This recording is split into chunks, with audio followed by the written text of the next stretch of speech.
If you are watching this video, you probably have a Honda Odyssey whose sliding side door does not open like this.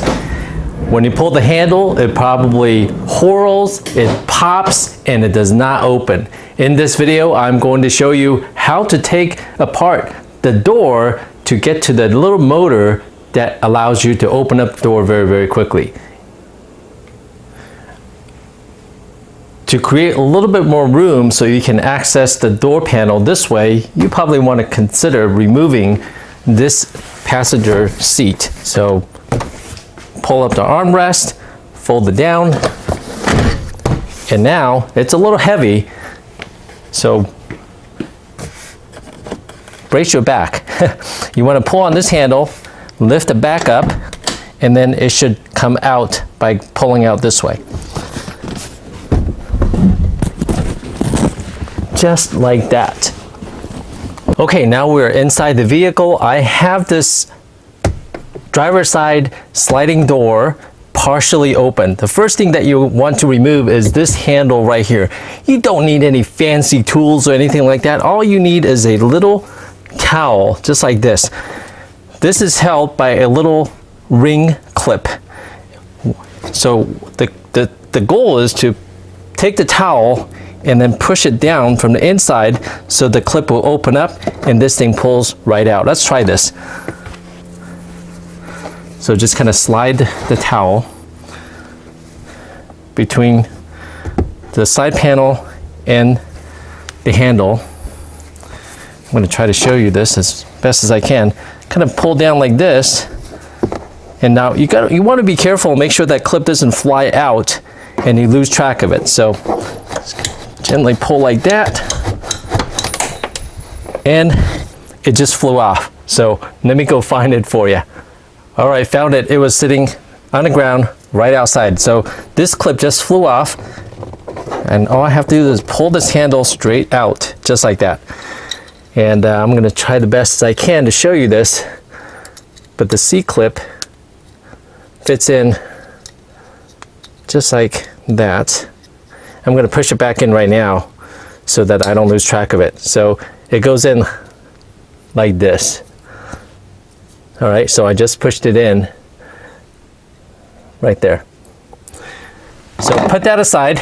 Next, you want to pull this panel back, separated from the wall here. You don't need anything fancy. I've had this forever. It's kind of like a little not a C, but a bent screwdriver, if you will. You can just take a screwdriver, and what I did was I put some electrical tape right here, because as I'm leveraging this instrument against this door, I don't want to mar it up. So that's why I put a little bit of tape right here to keep it from damaging the door. So I just kind of wiggle this in, and this panel is held by clips. So just kind of wiggle it in like this and try to pop it. There we go. So I just pulled on this little cup holder a little bit, and I pried it out with this thing right here. All right.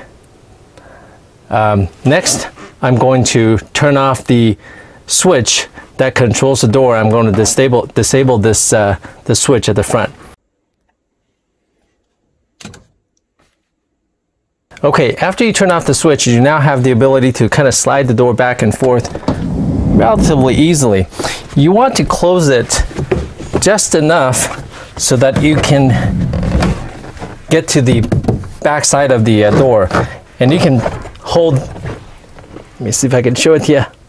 Hold this down here and gently pull to release the back part of the door panel. It's just did you hear that? A little pop right there? All right. Okay, next you want to remove this back molding right here. You really don't even need any tools to remove this molding from the back. Just reach in with your fingers and nails, and you should be able to just pull like that, and it comes right off. Okay, now the door panel should come off pretty easily. You want to gently pull while keeping it slightly open by putting your foot right here between the A-pillar and the door. So just gently pull out. Now you have to clear this right here. So you want to gently pull out like this while you have it closed. So it clears that, and then lift up like this. Now you don't want to completely lift it up yet, because this little window control has to be disconnected. And there's a little plug on the inside behind this panel right here that we will need to disconnect. Just like that. And there we go. Door panel is removed in a very tight space. Oh my gosh. Okay. All right. So this plug right here, you have to press this little tab, reach behind, push it in this tab, and then pull right out. So that's how you disconnect it. Okay, this may look complicated, but it is not. There are 4 bolts that holds this entire assembly in place. 1, 2, 3, and 4. Let's remove them.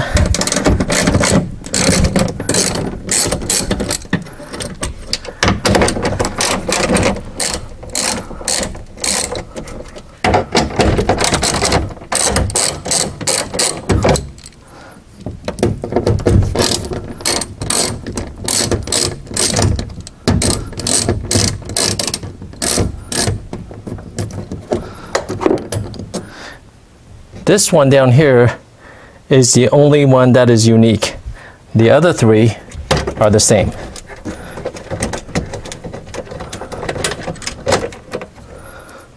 So here's the unique one, and then these are the same. Okay, now there's a little hook right here that is holding it in place. All you have to do is lift up a little bit, clear this space, and then it swings right out. And the part that you want is right there. Let me give you a better shot.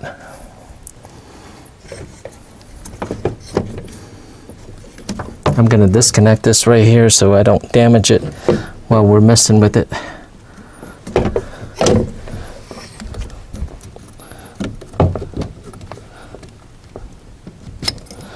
Okay. So this motor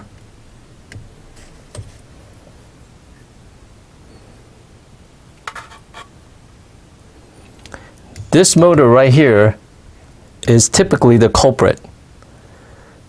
And what I'm going to do is disconnect it,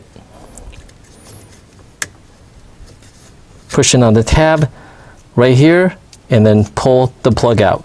And then you have 1, 2, 3 screws, and then this thing comes right out just like that.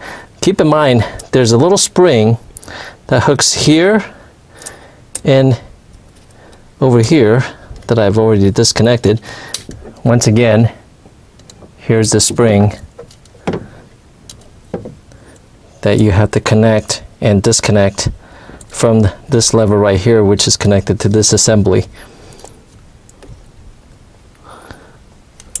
I found it, if I don't use pliers, I found it easier to disconnect there and then disconnect it from this arm,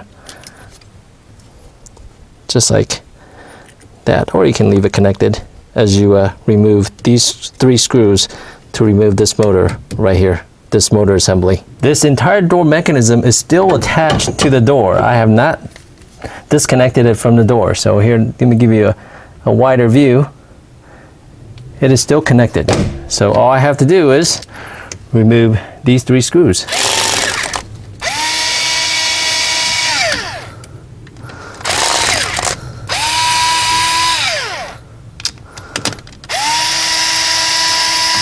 And it should come off right away. Just like that.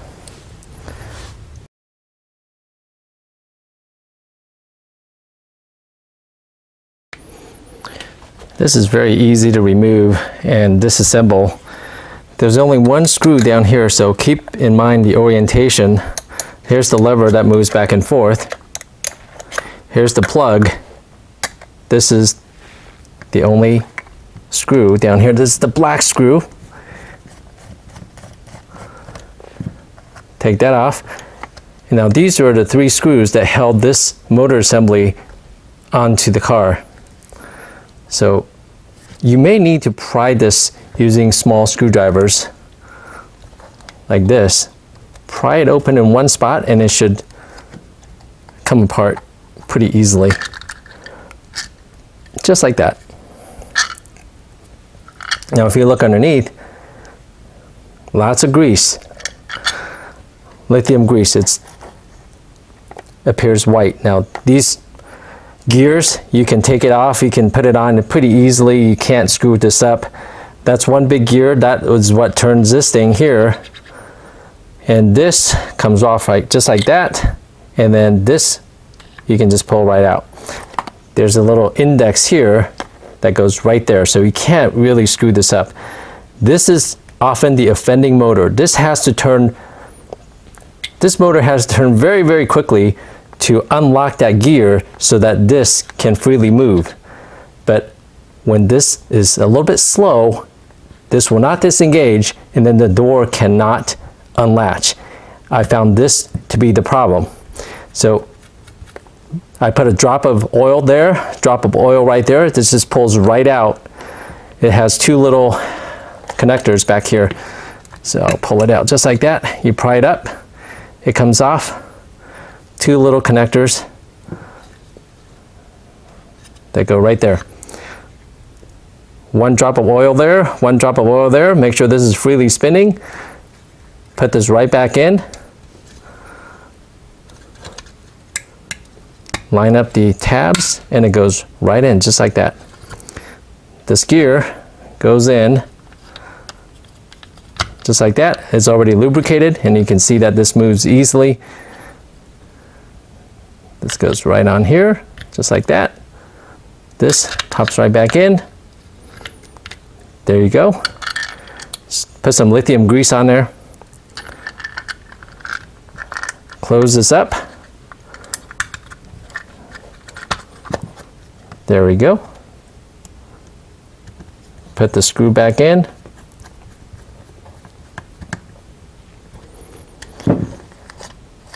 And you're ready to go. I'm sure this is fairly inexpensive. I hope it's inexpensive if you have to buy a new one, but now this moves freely. And I put a little bit of lithium grease right there too. That's the contact surface when you reassemble this thing. So there you go. All right, now the motor unit has been lubricated. We are ready to reassemble this back into the door here. Just line up the screw holes. There are tabs that will help guide you so that this goes into the right spot. For instance, this right here goes into this opening right down there. Just kind of line up the screw holes. Take your screwdriver, put a little bit of torque on there.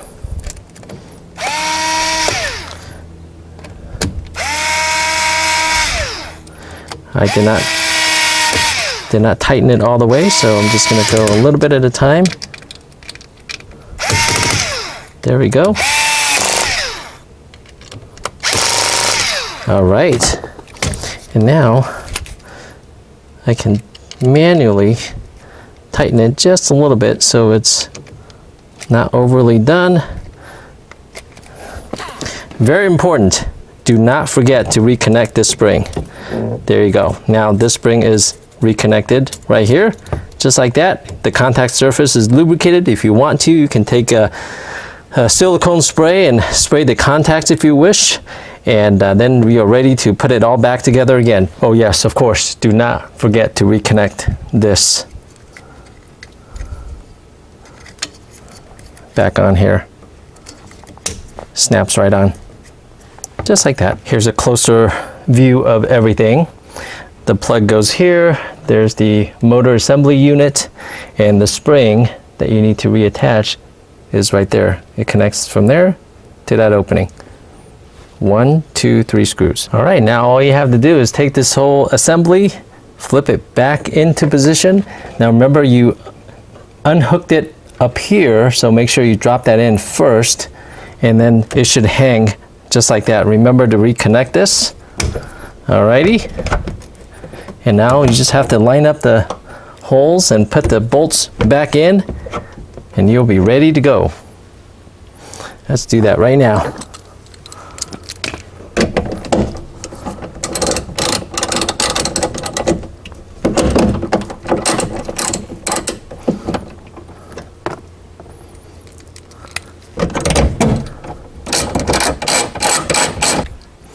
All right, now you want to slide this door closed just a little bit more.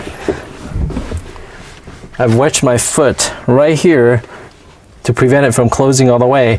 Now you have to put the inner panel back onto the door in the reverse fashion as how you removed it. You got to be careful and make sure you don't damage the speaker if you have one of these speakers down here as you are reinstalling this. So let's try this here. It's pretty tight. So the back goes in first. Now, before you put it all back in, you want to remember to reconnect the power window switch, or the connector back here. So connect it. Hook up the connector right back there, push it in, and then lift this up.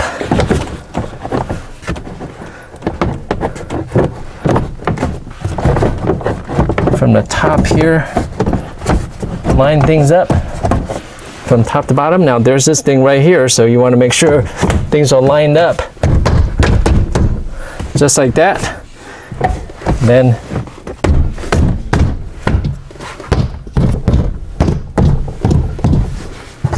there you go. Lastly, the handle that you've already reassembled, line it up like this. Vertically, push it in, done.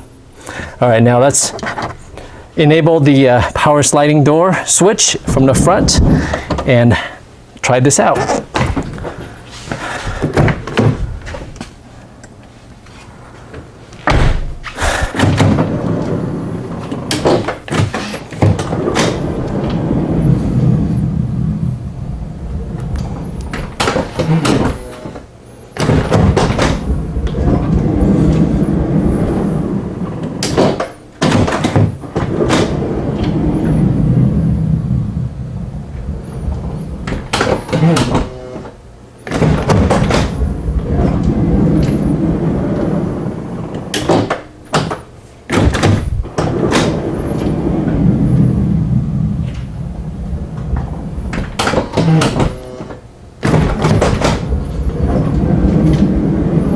We also want to try with our switches here and make sure, first time I did it, I enabled the child-proof lock right there, so make sure that is disabled if that's what you want.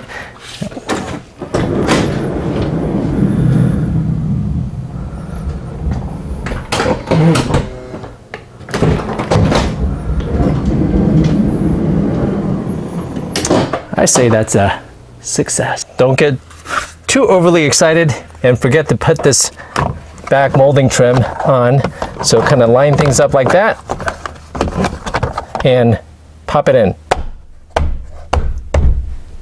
Done. All right, all you need to make this repair is a 10mm socket, flathead screwdriver or something bendy like this, and an appropriately sized Phillips screwdriver. So I happen to have a powered one, so there it is. All right, best of luck to you. I'm not a Honda mechanic. I cannot make any warranties, expressed or implied, regarding if this is going to work for you and you perform this repair at your own risk and peril. Good luck to you. Let me know how it works out for you in the comments below.